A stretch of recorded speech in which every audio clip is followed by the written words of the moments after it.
कहानी का नाम बीरबल की अदृश्य कुर्सी। एक बार की बात है, अकबर का दरबार एक गंभीर मुद्दे पर चर्चा कर रहा था। एक पड़ोसी राज्य के राजा ने अकबर को चुनौती दी थी कि वह अपने दरबार में सबसे बुद्धिमान व्यक्ति की पहचान करें और उसे उनके दरबार में भेजें ताकि उनके राज्य का सबसे बुद्धिमान व्यक्ति उससे बहस कर सके। अकबर को भरोसा था कि बीरबल के सिवाय यह चुनौती कोई नहीं जीत सकता, पर उन्होंने सोचा कि इस मौके का फायदा उठाकर दरबारियों को भी परख लिया जाए। अकबर ने सबको इकट्ठा किया और कहा, हमारे पड़ोसी राज्य के राजा ने हमें चुनौती दी है। वह चाहते हैं कि हम अपने दरबार के सबसे बुद्धिमान व्यक्ति को उनके पास भेजें। इसलिए मैं आज एक परीक्षा लेना चाहता हूँ।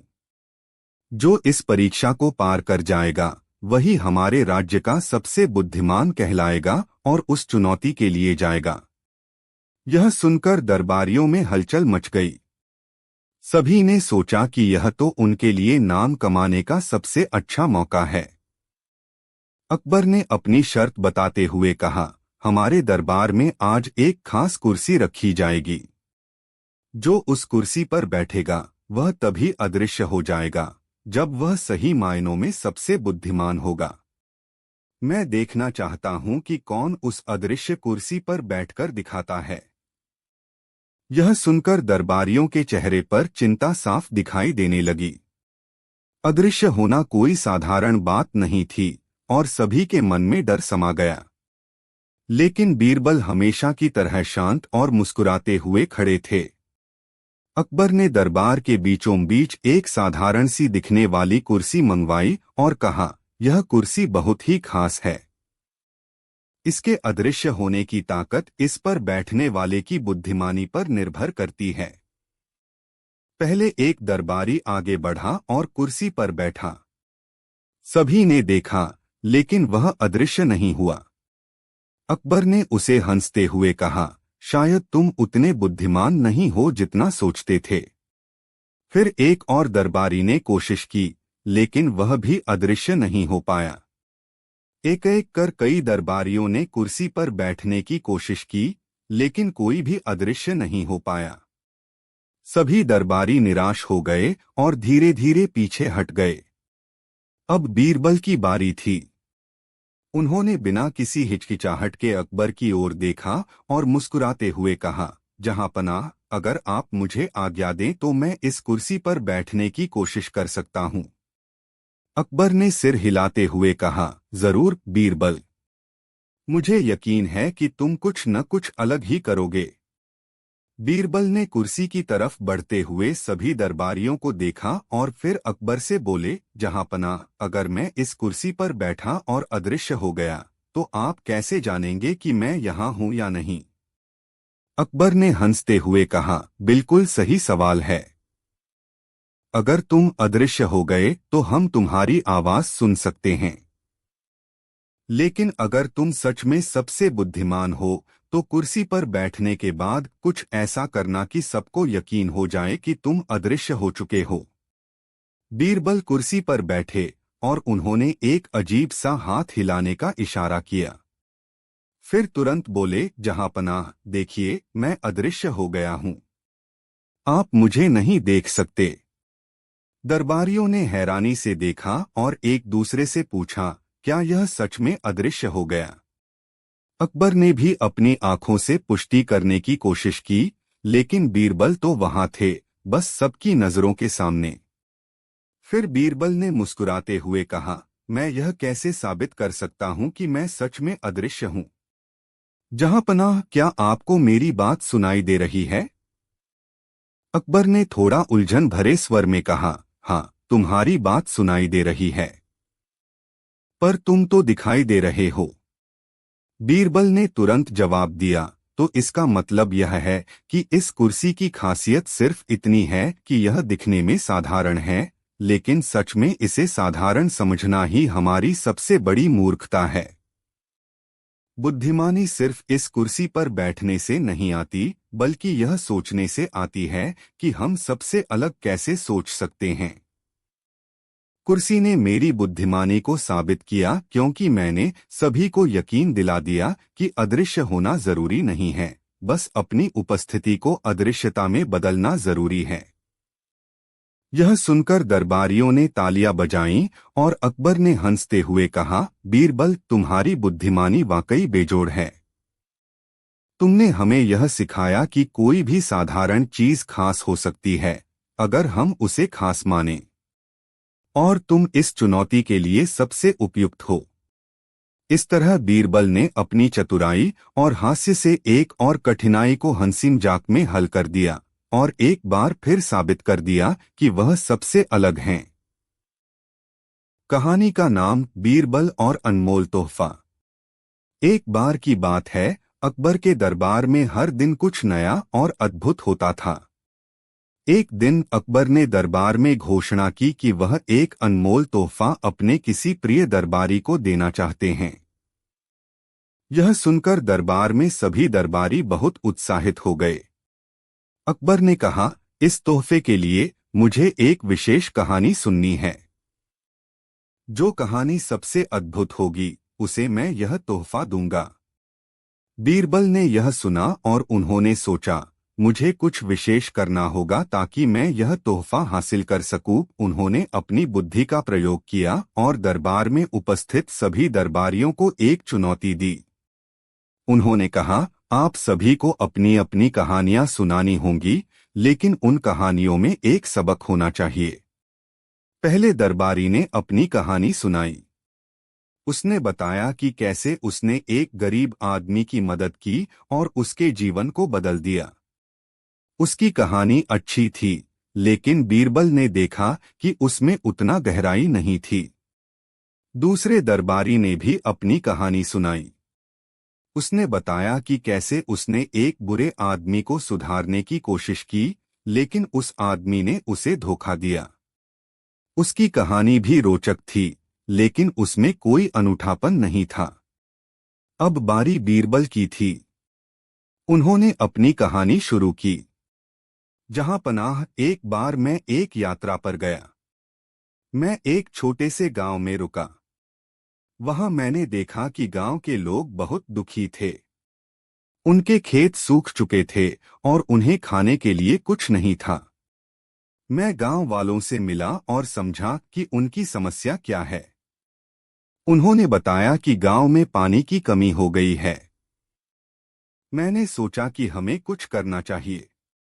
मैंने गांव के लोगों को एकजुट किया और कहा, चलो हम मिलकर एक कुआं खोदते हैं। सभी ने सहमति दी। हम सबने मिलकर मेहनत की और अंततः एक बड़ा कुआं खोद दिया। जब कुआं भरा तो गांव में खुशियां छा गईं। लोगों ने पानी की कमी को दूर किया और अपने खेतों में फसलें उगाईं। कुछ समय बाद गांव फिर से खुशहाल हो गया। उस दिन मैंने सीखा कि एकता में ही बल है। जब हम एक साथ होते हैं तो हम किसी भी समस्या का सामना कर सकते हैं। बीरबल की कहानी सुनकर सभी दरबारी मंत्रमुग्ध हो गए। अकबर ने उनकी प्रशंसा की और कहा, बीरबल, तुमने एक बहुत गहरी और महत्वपूर्ण कहानी सुनाई। यह न केवल अद्भुत है, बल्कि इससे हमें एकता का महत्व भी समझ में आता है। अकबर ने कहा, मैं इस अनमोल तोहफे का हकदार तुम्हें मानता हूं। यह तोहफा तुम्हारी बुद्धिमानी और साहस के लिए है। बीरबल ने मुस्कुराते हुए कहा, जहां पनाह, यह तोहफा मुझे नहीं बल्कि उन गांव वालों को समर्पित है जिन्होंने मिलकर काम किया। यही मेरी सबसे बड़ी खुशी है।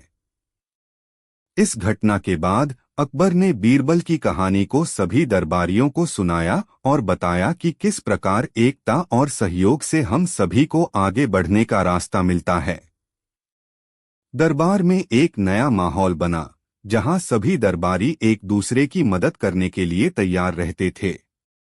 बीरबल ने साबित कर दिया कि सबसे अद्भुत कहानियां वही होती हैं जिनसे हमें कुछ सीखने को मिले। कहानी का नाम बीरबल की चालाकी का जाल। एक बार अकबर ने दरबार में घोषणा की कि वह अपने राज्य के सबसे चालाक व्यक्ति की खोज कर रहे हैं। उन्होंने कहा, हम सब जानते हैं कि बीरबल बहुत बुद्धिमान हैं, लेकिन आज हम देखना चाहते हैं कि क्या बीरबल की चतुराई को कोई चुनौती दे सकता है। अकबर ने दरबारियों से कहा, जो भी यह साबित कर देगा कि वह बीरबल से ज्यादा चालाक है, उसे मैं 5,000 सोने की मुद्राएं दूंगा। दरबारियों में खुसर पुसर शुरू हो गई। सब जानते थे कि बीरबल को चुनौती देना आसान नहीं था, लेकिन सोने की मुद्राओं का लालच कुछ दरबारियों को खींच लाया। उनमें से एक दरबारी, जिसका नाम सलीम था, आगे बढ़ा और अकबर से कहा, जहां पनाह, मुझे बीरबल को चुनौती देने की इजाजत दीजिए। मैं साबित करूंगा कि मैं उनसे ज्यादा चालाक हूं। अकबर ने इस बात पर सहमति जताई और सलीम से कहा, ठीक है सलीम, तुम अपनी चुनौती दे सकते हो। सलीम ने बीरबल की ओर देखा और मुस्कुराते हुए कहा, बीरबल, मैं तुम्हें एक चुनौती देता हूं।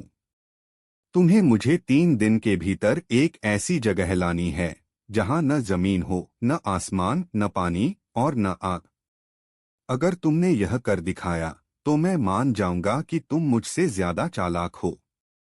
बीरबल ने एक पल सोचा और फिर मुस्कुराते हुए कहा, ठीक है सलीम, मुझे यह चुनौती स्वीकार है। मैं 3 दिन में तुम्हें ऐसी जगह ले जाऊंगा। अगले 3 दिन बीरबल ने शांतिपूर्वक बिताए। सलीम और दरबार के बाकी दरबारी हैरान थे कि बीरबल इतनी कठिन चुनौती के बावजूद भी बिल्कुल चिंतित नहीं दिख रहे थे। सलीम ने सोचा कि शायद इस बार बीरबल हार मान जाएंगे। तीसरे दिन बीरबल दरबार में आए और उन्होंने अकबर से कहा, जहां पनाह, मैंने सलीम की चुनौती पूरी कर ली है। मैं उसे आज एक ऐसी जगह ले जाऊंगा जहां न जमीन है, न आसमान, न पानी और न आग। अकबर और सभी दरबारियों ने उत्सुकता से पूछा, बीरबल, वह जगह कहाँ है? बीरबल ने मुस्कुराते हुए कहा, सलीम, तुम मेरे साथ बाहर आओ। सलीम और बाकी दरबारी बीरबल के साथ महल के बाहर गए। बीरबल ने सलीम से कहा, देखो, यहाँ न जमीन है, न आसमान, न पानी और न आग। सलीम ने हैरानी से पूछा, लेकिन यह कैसे संभव है? मैं तो देख रहा हूं कि हम सबके नीचे जमीन है और ऊपर आसमान। बीरबल ने समझाते हुए कहा, सलीम, जब मैं तुम्हें चुनौती की जगह की बात कर रहा था, तब मैंने तुम्हें उस जाल की तरफ इशारा किया था जो तुम्हारे दिमाग में बिछाया गया था। असल में तुमने अपनी चुनौती के रूप में एक जाल ही तैयार किया था, जहां सच में न कोई जमीन है, न आसमान, न पानी और न आग। वह सिर्फ तुम्हारी सोच थी, एक भ्रम जो तुम्हारे दिमाग ने बनाया था। सलीम ने यह सुना और समझ गया कि वह बीरबल की चालाकी में फंस चुका है। बीरबल ने अपनी बुद्धिमानी से दिखा दिया कि सबसे जटिल चुनौतियों का हल साधारण सोच से निकाला जा सकता है। अकबर ने हंसते हुए कहा, बीरबल, तुमने फिर से साबित कर दिया कि कोई भी तुम्हारे चतुराई के आगे खड़ा नहीं हो सकता। सलीम, यह तुम्हारे लिए एक सीख है कि चालाकी और बुद्धिमानी में फर्क होता है। सलीम ने अपनी हार मान ली और बीरबल की प्रशंसा करते हुए कहा, मैं अपनी हार स्वीकार करता हूं और मानता हूं कि बीरबल ही सबसे चालाक हैं। अकबर ने बीरबल को 5,000 सोने की मुद्राएं इनाम के रूप में दी और कहा, बीरबल, तुम्हारी चतुराई के किस्से हमेशा की तरह हमें हंसाने के साथ साथ सिखाते भी हैं। हमें गर्व है कि तुम हमारे दरबार का हिस्सा हो। इस तरह बीरबल ने अपनी चतुराई से न केवल एक कठिन चुनौती का हल निकाला, बल्कि दरबार में सभी को यह सिखाया कि असली चालाकी हर समस्या का हल आसानी से ढूंढने में होती है। कहानी का नाम, बीरबल और उल्टा आदेश। एक दिन अकबर के दरबार में एक विचित्र घटना घटी। दरबार के प्रधानमंत्री की तरफ से एक आदमी दौड़ता हुआ आया और हांफते हुए अकबर के सामने बोला, जहां पनाह, मुझे मदद चाहिए। मेरे मालिक ने मुझे एक अजीब आदेश दिया है और मुझे समझ नहीं आ रहा कि मैं उसे कैसे पूरा करूं। अकबर ने हैरानी से पूछा, क्या बात है? ऐसा क्या आदेश दिया गया है जो तुम पूरा नहीं कर पा रहे हो? आदमी ने हड़बड़ाते हुए कहा, जहां पनाह, मेरे मालिक ने मुझे कहा कि मुझे एक उल्टा काम करना है, लेकिन उन्होंने यह नहीं बताया कि वह उल्टा काम क्या है। मैं बहुत कोशिश कर रहा हूं, लेकिन समझ नहीं पा रहा कि मुझे क्या करना चाहिए। यह सुनकर दरबार में लोग मुस्कुरा उठे। यह बात थोड़ी मजाकिया लगी, लेकिन अकबर की जिज्ञासा बढ़ गई। उन्होंने बीरबल की तरफ देखा और कहा, बीरबल, तुम इस मामले को सुलझा सकते हो।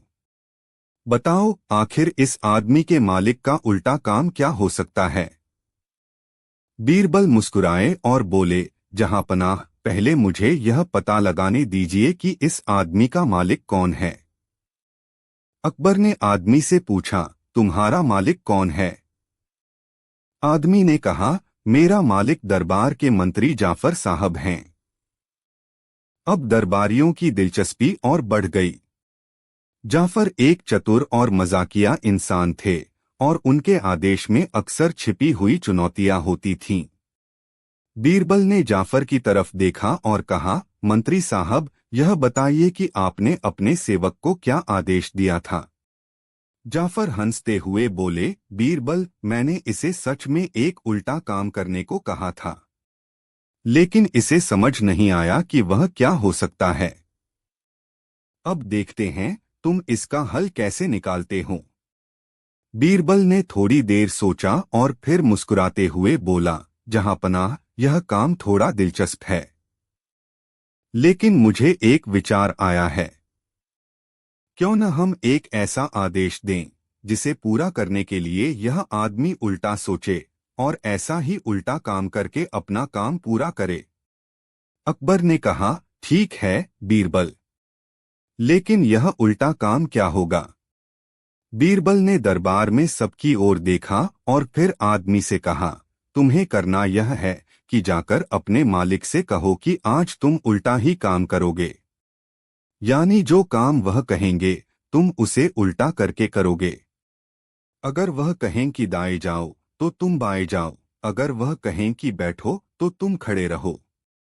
यह होगा तुम्हारा असली उल्टा काम। यह सुनकर दरबार में ठहाके गूंजने लगे। अकबर भी मुस्कुराए और बोले, वाह बीरबल, यह तो वाकई दिलचस्प है। लेकिन जाफर, तुम्हें इससे कोई आपत्ति तो नहीं? जाफर हंसते हुए बोले, बिल्कुल नहीं जहांपनाह, मुझे भी यह देखने में मजा आएगा कि मेरा सेवक मेरी हर बात का उल्टा कैसे करेगा। अगले दिन सेवक ने बीरबल के कहे अनुसार आदेशों का पालन किया। जब जाफर ने उसे कहा कि बगीचे में जाओ, तो वह महल की छत पर चला गया। जाफर ने कहा कि मेहमानों के लिए पानी लाओ, तो वह मेज पर मिठाई रखाया। हर बार वह ऐसा कुछ करता कि जाफर और दरबारी सब हंसते हंसते लोटपोट हो जाते।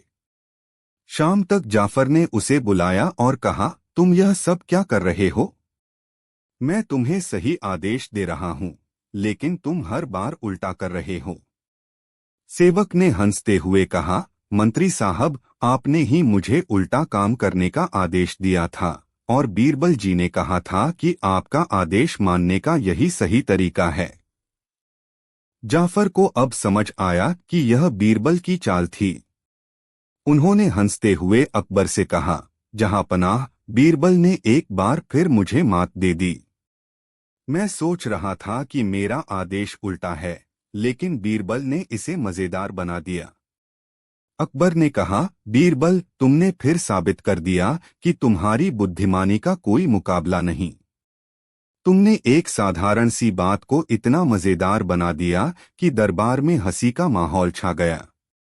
उस दिन दरबार में सबने खुलकर हंसी का आनंद लिया, और अकबर ने बीरबल को उनकी समझदारी के लिए इनाम दिया। इस घटना के बाद उल्टा काम दरबार में एक मजाकिया कहावत बन गई, और हर कोई इसे याद करके मुस्कुराता रहता। बीरबल की बुद्धिमानी ने एक साधारण आदेश को एक यादगार किस्से में बदल दिया। कहानी का नाम बीरबल और जादुई इंद्रधनुष। एक दिन अकबर और बीरबल एक शांत बाग में टहलने गए। बाग की हरियाली और खुशबू ने उन्हें मंत्रमुग्ध कर दिया था। तभी अकबर ने देखा कि आसमान में एक सुंदर इंद्रधनुष फैला हुआ था। अकबर ने कहा, बीरबल, यह इंद्रधनुष कितना सुंदर है। क्या तुमने कभी सोचा है कि इसके अंत में क्या होता है? बीरबल ने मुस्कुराते हुए कहा, जहां पनाह, यह तो सिर्फ एक रंगीन आकाशीय नजारा है, लेकिन अगर हम इसके अंत तक पहुंच जाएं, तो हो सकता है हमें वहां कुछ खास मिले। अकबर को बीरबल की बात पर विश्वास नहीं हुआ। उसने कहा, अगर तुम सच में इंद्रधनुष के अंत तक पहुंचने की कोशिश कर सकते हो तो मैं तुम्हें एक बड़ा इनाम दूंगा। बीरबल ने सोचा, यह एक मजेदार चुनौती है। उसने तुरंत कहा, मैं इंद्रधनुष के अंत तक पहुंचने की कोशिश करूंगा। वह बाग से बाहर निकला और एक रास्ते पर चल पड़ा। बीरबल ने कई गांवों और पहाड़ियों को पार किया। उसने देखा कि लोग अपने अपने कामों में व्यस्त हैं, लेकिन उसकी आंखों में इंद्रधनुष की चमक और भी बढ़ती गई। वो चलते चलते एक गांव में पहुंचा, जहां उसने सुना कि वहां एक जादुई इंद्रधनुष का रहस्य है। गांव के लोग उसे बताया कि जो भी इंद्रधनुष के अंत पर पहुंचता है, उसे वहां एक जादुई वस्तु मिलेगी। बीरबल ने गांव के लोगों से पूछा, क्या आप मुझे बता सकते हैं कि इंद्रधनुष के अंत पर कैसे पहुंच सकते हैं? गांव के एक बुजुर्ग ने कहा, तुम्हें इंद्रधनुष की ओर बढ़ना होगा और धैर्य से अपनी मंजिल का इंतजार करना होगा। जब तुम वहां पहुंचोगे तो तुम्हें एक जादुई छड़ी मिलेगी। बीरबल ने कहा, मैं इंद्रधनुष की ओर बढ़ता रहूंगा। उसने रास्ते में बहुत सारे पेड़, फूल और सुंदर नजारों का आनंद लिया, लेकिन इंद्रधनुष के अंत की खोज उसे कठिनाइयों में डाल रही थी। अचानक बीरबल को एक सुनहरा पक्षी दिखा। वह पक्षी उड़कर इंद्रधनुष की ओर चला गया। बीरबल ने सोचा, अगर मैं इस पक्षी का पीछा करूं तो शायद मुझे इंद्रधनुष का अंत मिल जाए। वह पक्षी का पीछा करते हुए एक गहरी घाटी में पहुंचा। वहां उसने देखा कि पक्षी एक अद्भुत जादुई छड़ी के पास बैठा था। बीरबल ने कहा, यह तो वही छड़ी है जिसके बारे में गांव वालों ने बताया था। जब उसने छड़ी को उठाया तो अचानक एक चमकदार प्रकाश छा गया। बीरबल ने महसूस किया कि अब उसके पास एक जादुई छड़ी है जो उसे किसी भी समस्या का समाधान करने में मदद कर सकती है। वह छड़ी को लेकर वापस लौटने लगा। रास्ते में उसे कई लोगों की समस्याएं दिखाई दीं। उसने छड़ी की मदद से एक बीमार व्यक्ति को ठीक किया, एक किसान की फसल को हरित किया और एक बच्चे को खोई हुई गेंद लौटाई। जब बीरबल अकबर के पास वापस आया तो अकबर ने पूछा, तुम्हें इंद्रधनुष के अंत में क्या मिला? बीरबल ने छड़ी दिखाते हुए कहा, जहां पनाह, मैंने यह जादुई छड़ी पाई है जो लोगों की मदद कर सकती है। अकबर ने कहा, यह तो अद्भुत है। तुमने यह साबित कर दिया है कि असली जादू लोगों की मदद करने में है। बीरबल ने मुस्कुराते हुए कहा, जहां पनाह, मैं हमेशा यह मानता हूं कि जब हम दूसरों की मदद करते हैं तो असली जादू हमारे चारों ओर होता है। अकबर ने बीरबल की बुद्धिमानी की प्रशंसा की और कहा, मैं तुम्हें इस काम के लिए इनाम दूंगा। तुम हमारे दरबार में हमेशा मदद के लिए रहोगे। इस प्रकार बीरबल ने एक बार फिर साबित किया कि असली जादू केवल जादुई वस्तुओं में नहीं, बल्कि हमारे कार्यों और मानवता में है। इस घटना के बाद दरबार में हमेशा के लिए एक नई सोच बनी, जिन्हें मदद की जरूरत है, उनकी मदद करना। बीरबल की बुद्धिमानी और दया ने दरबार को एक नई दिशा दी और अकबर के राज्य में सभी लोग एक दूसरे की मदद करने लगे।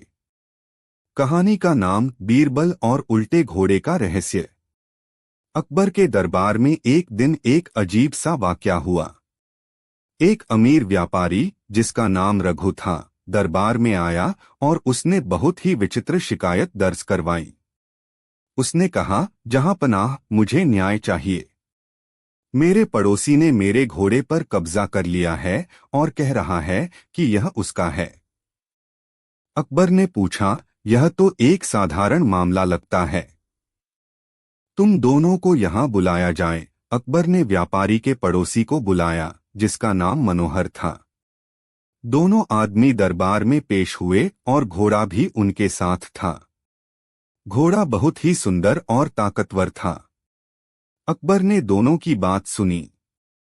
रघु ने कहा, जहां पनाह, यह घोड़ा मेरा है। मैंने इसे 1 साल पहले खरीदा था और इसे अपने अस्तबल में रखा था।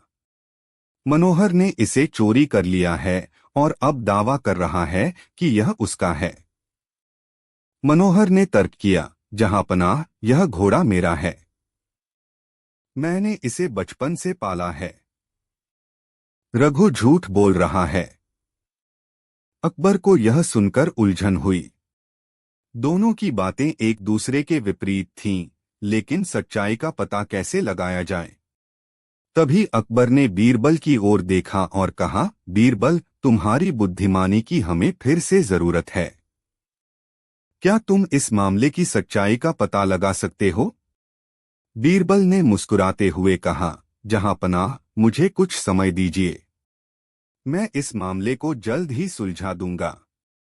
बीरबल ने घोड़े को ध्यान से देखा और फिर उसने रघु और मनोहर से कहा, आप दोनों मुझे यह घोड़ा कुछ देर के लिए दे दीजिए। मैं इसे एक जगह ले जाना चाहता हूं और मुझे यकीन है कि इसका असली मालिक जल्द ही पता चल जाएगा। रघु और मनोहर दोनों ने सहमति दी, लेकिन दोनों ही यह समझ नहीं पाए कि बीरबल क्या करने जा रहे हैं। अगले दिन बीरबल ने दरबार में सभी को बुलाया और घोड़ा भी वहां ले आया। लेकिन घोड़ा उल्टा खड़ा था, उसके सिर की जगह उसकी पूंछ दरबार की ओर थी। दरबारी यह देखकर हंसी में फूट पड़े, लेकिन बीरबल की चालाकी को देखकर सभी हैरान थे। अकबर ने हंसते हुए कहा, बीरबल, यह क्या मजाक है?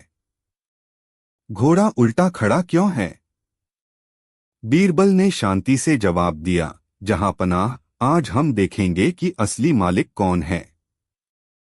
मैं चाहूंगा कि रघु और मनोहर दोनों एक एक करके इस घोड़े को पुकारें, और जो भी इसका असली मालिक होगा वह इसे सही तरीके से सीधा खड़ा कर देगा। रघु ने पहले कोशिश की, लेकिन घोड़ा उसकी बात नहीं मान रहा था। उसने पुकारा, ललकारा, लेकिन घोड़ा फिर भी उल्टा ही खड़ा रहा। अब बारी थी मनोहर की। मनोहर ने एक आवाज लगाई, शेरा, सीधा हो जा, और घोड़ा फट से सीधा खड़ा हो गया और मनोहर की ओर देखने लगा। बीरबल ने मुस्कुराते हुए कहा, जहां पनाह, यह घोड़ा मनोहर का है। असली मालिक की पुकार पर घोड़ा हमेशा उसकी बात मानेगा। रघु इसे कभी अपना नहीं बना सका, क्योंकि घोड़े को पता है कि उसका असली मालिक कौन है। अकबर ने यह सुनकर बीरबल की तारीफ की और कहा, बीरबल, तुम्हारी यह चालाकी वाकई काबिले तारीफ है। तुमने बिना किसी झगड़े के सच्चाई का पता लगा लिया। रघु को अपनी हार माननी पड़ी और उसने कबूल किया कि वह मनोहर का घोड़ा चुराने की कोशिश कर रहा था। अकबर ने रघु को चेतावनी दी और कहा कि भविष्य में वह ऐसी हरकत न करे। इस तरह बीरबल की चालाकी से एक बड़ा झगड़ा सुलझ गया और मनोहर को उसका घोड़ा वापस मिल गया। बीरबल ने एक बार फिर साबित कर दिया कि सच्चाई तक पहुंचने के लिए न केवल बुद्धिमानी की बल्कि सही मौके पर सही फैसले की भी जरूरत होती है। कहानी का नाम, बीरबल और जादुई पत्थर। एक दिन अकबर अपने दरबार में बैठे हुए थे, जब अचानक एक बुजुर्ग आदमी दरबार में आया। उसकी आंखों में एक अद्भुत चमक थी। उसने कहा, जहां पनाह, मैं एक जादुई पत्थर लेकर आया हूं जो हर किसी की इच्छाएं पूरी कर सकता है। यह सुनकर दरबार में हलचल मच गई। सभी दरबारी उस बुजुर्ग के पास दौड़े। बुजुर्ग ने बताया, यह पत्थर किसी भी व्यक्ति की एक इच्छा को तुरंत पूरा कर सकता है, लेकिन इसे केवल सच्चे दिल से मांगी गई इच्छा के लिए ही उपयोग किया जा सकता है। अकबर ने तुरंत कहा, यह तो अद्भुत है। हमें इसे जरूर आजमाना चाहिए। बीरबल ने इस पर ध्यान दिया और सोचा, क्या यह सच में काम करेगा या यह केवल एक धोखा है। लेकिन उसकी जिज्ञासा बढ़ गई और उसने बुजुर्ग से पूछा, क्या आप हमें इसे दिखा सकते हैं? बुजुर्ग ने मुस्कुराते हुए कहा, बिल्कुल, लेकिन ध्यान रहे कि यह पत्थर केवल उस व्यक्ति के साथ काम करेगा जो सच्चे दिल से इच्छा करे। उसने एक चमकदार पत्थर निकाला और उसे हाथ में लेते हुए कहा, अब आप अपनी इच्छाएं मांग सकते हैं। अकबर ने कहा, मैं चाहता हूं कि मेरा राज्य हमेशा समृद्ध और खुशहाल रहे। बुजुर्ग ने पत्थर को छूकर कहा, यह इच्छा पूरी हो जाएगी। कुछ क्षणों में ही दरबार में सभी को एक सुखद एहसास हुआ। फिर एक दूसरे दरबारी ने कहा, मैं चाहता हूं कि मेरे पास ढेर सारे धन हो। बुजुर्ग ने फिर से पत्थर को छूकर उसकी इच्छा पूरी कर दी। अचानक उस दरबारी के पास सोने और जवाहरात से भरे बक्से आ गए। फिर बारी बीरबल की थी। उसने सोचा, क्या मैं इस पत्थर का परीक्षण करूं? मुझे एक सच्ची इच्छा मांगनी चाहिए। उसने कहा, मैं चाहता हूं कि इस पत्थर की असली शक्ति का पता चले। बुजुर्ग ने मुस्कुराते हुए कहा, तुम्हारी इच्छा सच्ची है। और फिर उसने पत्थर को छुआ।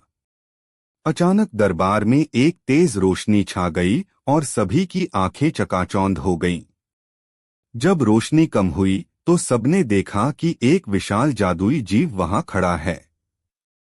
जादुई जीव ने कहा, मैं इस पत्थर का रक्षक हूं। तुम सभी ने अपनी इच्छाएं मांगी, लेकिन तुम्हारी इच्छाओं में सच्चाई की कमी थी। इसलिए मैं यहां आया हूं। अकबर और सभी दरबारी भयभीत हो गए। जादुई जीव ने कहा, जो भी चाहता है वह सच्चे दिल से अपनी इच्छा कहे।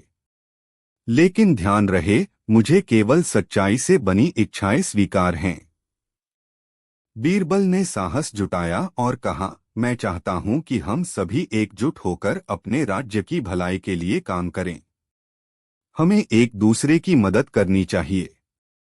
जादुई जीव ने मुस्कुराते हुए कहा, तुम्हारी इच्छा सच्ची है। उसने अपने विशाल हाथ से एक आशीर्वाद दिया और कहा, अब तुम सब एकजुट होकर काम करो।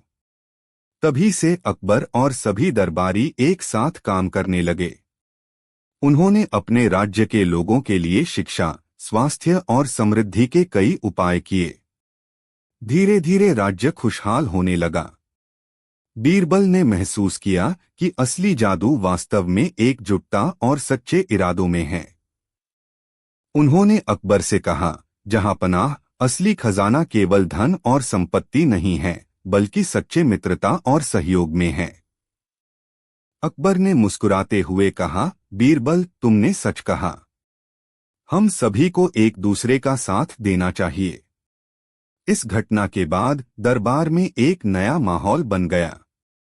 सभी दरबारी एक दूसरे की मदद करने लगे और राज्य में खुशहाली छा गई। बीरबल की बुद्धिमानी और साहस ने साबित किया कि सच्चा जादू केवल इच्छाओं में नहीं, बल्कि हमारे कार्यों और हमारे दिलों की सच्चाई में है। इस प्रकार बीरबल ने एक बार फिर से यह साबित किया कि सच्ची ताकत एकजुटता में होती है, और जब हम सच्चे इरादे से काम करते हैं तो हम किसी भी समस्या का सामना कर सकते हैं। कहानी का नाम, बीरबल और दोस्त की पहचान। एक दिन अकबर के दरबार में एक साधु आए। उन्होंने बताया कि उन्होंने एक विशेष पुस्तक पढ़ी है जिसमें दोस्ती और सच्चे मित्र की पहचान के बारे में उल्लेख है। दरबार के सभी लोग इस बारे में जानने के लिए उत्सुक थे। अकबर ने साधु से अनुरोध किया कि वह अपनी बात साझा करें। साधु ने कहा, जहांपनाह, सच्चे मित्र की पहचान मुश्किल नहीं है। जब आप मुसीबत में होते हैं तो जो आपके साथ खड़ा होता है वही आपका सच्चा मित्र होता है। यह सुनकर अकबर ने मुस्कुराते हुए कहा, बीरबल, तुमने इस पर कभी विचार किया है? बीरबल ने उत्तर दिया, जहांपनाह, यह सही है, लेकिन मैं इसे एक नई तरह से परखना चाहूंगा। अकबर ने पूछा, कैसे? बीरबल ने योजना बनाई और सभी दरबारियों को बुलाकर कहा, मैं एक परीक्षा लेने जा रहा हूं। हम सभी को अपनी दोस्ती साबित करनी होगी।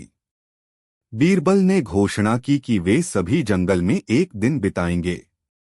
वहां उन्होंने एक साधारण खजाना छिपाया और कहा कि जो कोई उसे खोजेगा वह सच्चा मित्र कहलाएगा। सभी दरबारी जंगल में चले गए। बीरबल ने एक ऐसा स्थान चुना जहां खजाना छिपा था और उसे खोजने के लिए सभी को छोड़ दिया। सभी दरबारी एक दूसरे से प्रतिस्पर्धा कर रहे थे। कुछ दरबारी अकेले खजाना खोजने निकले, जबकि कुछ ने मिलकर काम करने का फैसला किया। कुछ घंटे बाद सभी ने खजाने की तलाश की, लेकिन कोई भी सफल नहीं हुआ। जब सूर्य ढलने लगा तो बीरबल ने सभी को बुलाया। उन्होंने कहा, क्या किसी ने खजाना पाया? सबने सिर झुका लिया। बीरबल ने मुस्कुराते हुए कहा, मुझे पता था कि आप सभी खुद को साबित करने के लिए एक दूसरे के खिलाफ हैं। बीरबल ने कहा, सच्चे मित्र वही हैं जो एक दूसरे की मदद करते हैं। आज हम यह साबित कर देंगे। फिर बीरबल ने सभी को फिर से एकत्रित किया और कहा, अब हम सब मिलकर खजाने की खोज करेंगे। सभी ने सहमति दी। उन्होंने एक दूसरे के साथ मिलकर काम करना शुरू किया। जैसे ही वे खोज करने लगे, उन्होंने एक जंगली जानवर को देखा। जानवर ने उन्हें देखकर डराया, लेकिन सभी ने मिलकर उसका सामना किया। एक दूसरे की मदद करते हुए उन्होंने जानवर को डराया और फिर से अपनी खोज में लग गए। अंततः जब वे एक स्थान पर पहुंचे तो उन्होंने देखा कि वहां खजाना छिपा हुआ है। सभी ने खुशी से चिल्लाया और एक दूसरे को गले लगाया। बीरबल ने कहा, देखा, जब हम एकजुट होते हैं तो हम किसी भी कठिनाई को पार कर सकते हैं। अकबर ने बीरबल की प्रशंसा की और कहा, तुमने साबित कर दिया कि सच्चे मित्र वही होते हैं जो मुसीबत में एक दूसरे का साथ देते हैं। इस घटना के बाद दरबार में सभी दरबारी एक दूसरे के करीब आ गए और दोस्ती के महत्व को समझने लगे। बीरबल ने अपनी चतुराई से दोस्ती की सच्ची पहचान को सबके सामने लाया और उस दिन से दरबार में मित्रता का एक नया अध्याय शुरू हुआ। कहानी का नाम बीरबल और जादुई शंख। एक दिन अकबर के दरबार में एक रहस्यमयी साधु आया। उसकी लंबी सफेद दाढ़ी, चमकती आंखें और हाथ में एक सुंदर शंख था। वह धीरे धीरे अकबर के सामने आया और विनम्रता से बोला, जहांपनाह, मैं इस जादुई शंख को आपको भेंट करना चाहता हूं। यह शंख हर सच्चाई को उजागर कर सकता है। जो भी इसमें फूंक मारेगा उसकी सच्चाई खुलकर सामने आ जाएगी। अकबर को साधु की बातें सुनकर बहुत आश्चर्य हुआ। उन्होंने कहा, यह तो एक अद्भुत शंख है, लेकिन हमें कैसे यकीन हो कि यह सच में सच्चाई को उजागर कर सकता है? साधु ने शांति से जवाब दिया, जहांपनाह, आप इसे स्वयं आजमाकर देख सकते हैं। बस जो भी इसके पास खड़ा होगा उसके दिल की सच्चाई इसके फूंक मारते ही प्रकट हो जाएगी। अकबर ने सोचा कि यह तो दिलचस्प चीज है। उन्होंने दरबारियों की तरफ देखा और कहा, क्या कोई है जो इस शंख की शक्ति की परीक्षा लेना चाहता है? कुछ देर के लिए दरबार में सन्नाटा छा गया, लेकिन फिर अचानक एक दरबारी हिम्मत करके खड़ा हुआ और बोला, जहांपनाह, मैं इसे आजमाना चाहता हूं। अकबर ने उसे इशारा किया कि वह आगे आए और शंख में फूंक मारे। दरबारी ने फूंक मारी, लेकिन कुछ खास नहीं हुआ। साधु ने हंसते हुए कहा, यह शंख तभी काम करता है जब कोई इसके पास कुछ छिपा रहा हो। अगर व्यक्ति सच्चा है तो यह शांत रहेगा। अब अकबर की जिज्ञासा और बढ़ गई। उन्होंने बीरबल से कहा, बीरबल, तुम तो हमारे सबसे बुद्धिमान हो। तुम इस शंख की जांच करो और हमें बताओ कि क्या यह सच में जादुई है या नहीं। बीरबल ने शंख को ध्यान से देखा, लेकिन उसके चेहरे पर हल्की मुस्कान उभरी। वह साधु की ओर देखकर बोला, यह तो एक दिलचस्प चीज है साधु महाराज, पर मैं इसे आजमाने से पहले एक सवाल पूछना चाहता हूँ। क्या यह शंख हर किसी की सच्चाई उजागर कर सकता है या सिर्फ उनकी जो इसके पास फूंक मारते हैं? साधु ने कुछ सोचकर कहा, यह शंख उस व्यक्ति की सच्चाई उजागर करता है जो इसके पास फूंक मारता है और उसकी सच्चाई से जुड़े किसी भी सवाल का उत्तर देता है। बीरबल ने फिर अकबर से इजाजत लेकर कहा, जहांपनाह, क्या मैं इस शंख के साथ एक प्रयोग कर सकता हूं? अकबर ने सहमति जताई और कहा, बेशक बीरबल। बीरबल ने सबसे पहले खुद शंख में फूंक मारी और कुछ नहीं हुआ। फिर उसने मुस्कुराते हुए साधु की ओर देखा और कहा, साधु महाराज, अब मैं चाहूंगा कि आप भी इस शंख में फूंक मारें। अगर यह शंख सच में जादुई है तो आपकी सच्चाई भी सबके सामने आ जाएगी। साधु का चेहरा अचानक थोड़ा पीला पड़ गया। उसने थोड़ी झिझक के साथ कहा, नहीं, मुझे फूंक मारने की जरूरत नहीं है। मैंने इसे सिर्फ दूसरों के लिए बनाया है। बीरबल ने शांति से कहा, अगर यह शंख सच में जादुई है तो इससे आपको डरने की क्या जरूरत है? आप फूंक मारिए और हम सब देखेंगे कि आपकी सच्चाई क्या है। साधु के माथे पर पसीना आ गया, लेकिन उसने झूठी हिम्मत दिखाते हुए शंख में फूंक मारी। जैसे ही उसने फूंक मारी, अचानक शंख से एक जोरदार आवाज निकली, यह साधु झूठा है। यह शंख जादुई नहीं बल्कि एक धोखेबाजी है। यह लोगों को बेवकूफ बनाकर धन ऐंठने का काम करता है। सभी दरबारी हैरान रह गए। अकबर का चेहरा गुस्से से लाल हो गया। उन्होंने साधु की ओर कड़क आवाज में कहा, तुम्हारी हिम्मत कैसे हुई हमारे दरबार में आकर हमें धोखा देने की? साधु ने तुरंत अपने घुटनों पर गिरकर माफी मांगी और कहा, मुझे माफ कर दीजिए जहांपनाह। मैं बस थोड़ा पैसा कमाना चाहता था और मैंने यह चाल चली, लेकिन मुझे नहीं पता था कि यह मुझे ही फंसा देगी। बीरबल ने अकबर की ओर देखते हुए कहा, जहांपनाह, असल जादू इस शंख में नहीं था बल्कि साधु की चालाकी में था। उसने लोगों की लालच और विश्वास का फायदा उठाकर उन्हें बेवकूफ बनाने की कोशिश की। लेकिन हर चालाकी की एक सीमा होती है और इस बार वह खुद उसकी जाल में फंस गया। अकबर ने साधु को कुछ समय के लिए जेल में डालने का आदेश दिया ताकि वह अपनी गलती का एहसास कर सके। फिर उन्होंने बीरबल की प्रशंसा की और कहा, बीरबल, तुमने एक बार फिर साबित कर दिया कि सच्चाई से बड़ी कोई जादू नहीं है। तुम्हारी बुद्धिमानी ने हमारे दरबार की प्रतिष्ठा बचाई है। इस घटना के बाद दरबार में यह कहावत प्रचलित हो गई कि सच्चाई सबसे बड़ा जादू है और बीरबल की चतुराई और उनकी सच्चाई पर अकबर और भी गर्व महसूस करने लगे। कहानी का नाम बीरबल की अदृश्य स्याही। एक बार अकबर का दरबार किसी गंभीर चर्चा में व्यस्त था जब अचानक अकबर के मन में एक नया विचार आया। उन्होंने अपने दरबारियों से कहा, हम सबने सुना है कि बीरबल बहुत बुद्धिमान हैं और उनके पास हर समस्या का हल होता है। आज मैं उनकी बुद्धिमानी को एक नई तरह से परखना चाहता हूं। अकबर ने मुस्कुराते हुए कहा, दरबार में कुछ दस्तावेज हैं जिन्हें मैं बहुत ही महत्वपूर्ण मानता हूं, लेकिन मैं चाहता हूं कि इन दस्तावेजों को कोई और पढ़ न सके क्योंकि ये बहुत गोपनीय हैं। बीरबल, क्या तुम ऐसा कुछ कर सकते हो कि ये दस्तावेज लिखे भी जाए और कोई इन्हें पढ़ भी न पाए? दरबारियों ने हैरानी से एक दूसरे की ओर देखा। यह एक कठिन चुनौती थी।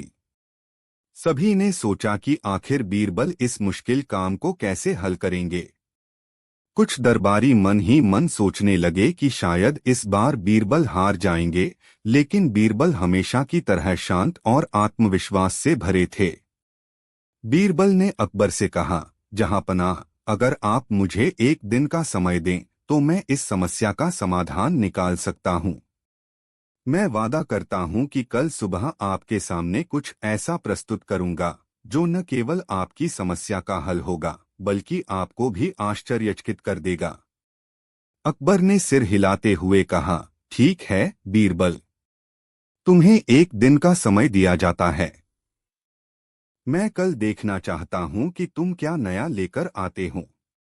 अगले दिन दरबार के सभी लोग उत्सुकता से इंतजार कर रहे थे कि बीरबल क्या लेकर आएंगे। समय होने पर बीरबल दरबार में आए और उनके हाथ में एक छोटी सी बोतल और कागज का टुकड़ा था। सभी दरबारी और स्वयं अकबर भी इस अजीबोगरीब दृश्य को देखकर चकित थे। अकबर ने पूछा, बीरबल यह क्या है? क्या तुमने इस समस्या का हल निकाल लिया? बीरबल ने मुस्कुराते हुए कहा, जी हाँ जहांपनाह, यह मेरे द्वारा बनाई गई एक अदृश्य स्याही है। इस स्याही से लिखने पर दस्तावेज पर कुछ लिखा भी होगा, लेकिन कोई उसे पढ़ नहीं पाएगा जब तक कि वह उसे पढ़ने का सही तरीका न जाने। अकबर को इस बात पर यकीन नहीं हुआ। उन्होंने कहा, अगर ऐसा है तो हमें यह दिखाओ। बीरबल ने अपने पास रखा कागज लिया और उसमें अदृश्य स्याही से कुछ लिखा। फिर उन्होंने अकबर को कागज पकड़ाया। अकबर ने ध्यान से देखा, लेकिन कागज पर कुछ भी दिखाई नहीं दे रहा था। उन्होंने हैरानी से कहा, बीरबल मुझे इसमें कुछ भी नहीं दिख रहा। क्या यह मजाक है? बीरबल ने मुस्कुराते हुए जवाब दिया, नहीं जहांपनाह, यह मजाक नहीं है। यह अदृश्य स्याही है जो केवल एक विशेष विधि से ही पढ़ी जा सकती है। अगर आप आज्ञा दें तो मैं यह दिखा सकता हूं। अकबर ने उत्सुकता से कहा, बिल्कुल मुझे दिखाओ। बीरबल ने अपनी जेब से एक छोटी सी मोमबत्ती निकाली और उसे जलाया। उन्होंने कागज को मोमबत्ती की हल्की गर्मी के पास लाया। कुछ ही पलों में कागज पर धीरे धीरे शब्द उभरने लगे। सभी दरबारी हैरान थे कि बीरबल ने यह कैसे किया। कागज पर लिखा हुआ साफ दिखाई देने लगा। अकबर ने कागज को देखा, उस पर लिखा था, बुद्धिमान वह है जो हर समस्या का समाधान अलग तरीके से ढूंढे। अकबर ने प्रसन्न होकर कहा, बीरबल यह तो कमाल की चीज है, लेकिन यह कैसे संभव है कि यह स्याही सिर्फ गर्मी पाकर ही दिखाई देती है? बीरबल ने समझाया, जहांपनाह, यह स्याही एक विशेष प्रकार के हर्बल तत्वों से बनाई गई है जो सामान्य तापमान पर अदृश्य रहती है, लेकिन जब इसे हल्की गर्मी दी जाती है तो यह उभर कर दिखाई देती है। इस तरह से हम गोपनीय दस्तावेजों को सुरक्षित रख सकते हैं। कोई भी इसे ऐसे ही पढ़ नहीं पाएगा जब तक उसे यह न पता हो कि इसे कैसे पढ़ना है। अकबर ने बीरबल की इस नायाब सोच की भूरी भूरी प्रशंसा की और कहा, तुमने फिर से साबित कर दिया कि तुम्हारी बुद्धिमत्ता और कल्पना शक्ति बेजोड़ है। हम इस अदृश्य स्याही का उपयोग अपने राज्य के गोपनीय दस्तावेजों की सुरक्षा के लिए करेंगे। इस घटना के बाद बीरबल की यह अनोखी स्याही पूरे राज्य में प्रसिद्ध हो गई। लोगों ने इसे बीरबल की स्याही कहना शुरू कर दिया। इस खोज ने न केवल अकबर के दरबार को एक नई दिशा दी, बल्कि बीरबल की चतुराई की मिसाल भी पेश की। बीरबल ने एक बार फिर साबित कर दिया कि असली बुद्धिमानी हर समस्या का हल ढूंढने में नहीं, बल्कि उसे ऐसे ढूंढने में है जिससे दूसरों के लिए कुछ सीखने का अवसर भी हो। कहानी का नाम, बीरबल और 4 अंडों की पहेली। एक दिन अकबर के दरबार में सब दरबारी अपनी अपनी जगह बैठे थे और अकबर भी अपने सिंहासन पर थे। माहौल सामान्य था। तभी अकबर के मन में एक विचार आया। उन्होंने सोचा कि आज दरबार में कुछ मनोरंजक किया जाए और सबसे बढ़िया तरीका था कि बीरबल से एक नई चुनौती पेश की जाए। अकबर ने कहा, बीरबल, मैं चाहता हूं कि तुम मुझे एक ऐसा जवाब दो जो सबसे अनोखा और मजेदार हो। मेरा सवाल यह है कि यदि तुम्हारे पास 4 अंडे हैं और 4 लोगों को देने हैं, तो ऐसा क्या करोगे कि हर किसी को एक पूरा अंडा मिले और फिर भी एक अंडा बचा रहे? सभी दरबारियों ने सुना और एक पल के लिए सोचने लगे। यह सवाल सुनने में तो सीधा था, पर असल में इसका जवाब खोजना बहुत मुश्किल था। उन्होंने सोचा कि 4 अंडे हैं और 4 लोग हैं, तो हर किसी को एक अंडा देकर सभी अंडे खत्म हो जाएंगे। फिर एक कैसे बच सकता है? लेकिन बीरबल के चेहरे पर हमेशा की तरह एक शरारती मुस्कान थी। उन्होंने अपनी दाढ़ी को हल्का सा सहलाया और बोले, जहांपनाह, इसका जवाब आसान है। लेकिन मैं चाहता हूं कि जवाब देने से पहले थोड़ी मस्ती की जाए। मैं यह पहेली दरबारियों से पूछना चाहता हूं। अगर कोई इसे हल कर सका, तो वह मुझे चुनौती देने का हकदार होगा। अकबर ने तुरंत सहमति दी और सभी दरबारियों ने भी सिर हिलाया। बीरबल ने दरबारियों से वही सवाल दोहराया और कहा, क्या कोई बता सकता है कि 4 लोगों को 4 अंडे कैसे दिए जाएं कि सबको एक एक अंडा मिले और फिर भी एक अंडा बचा रहे? दरबार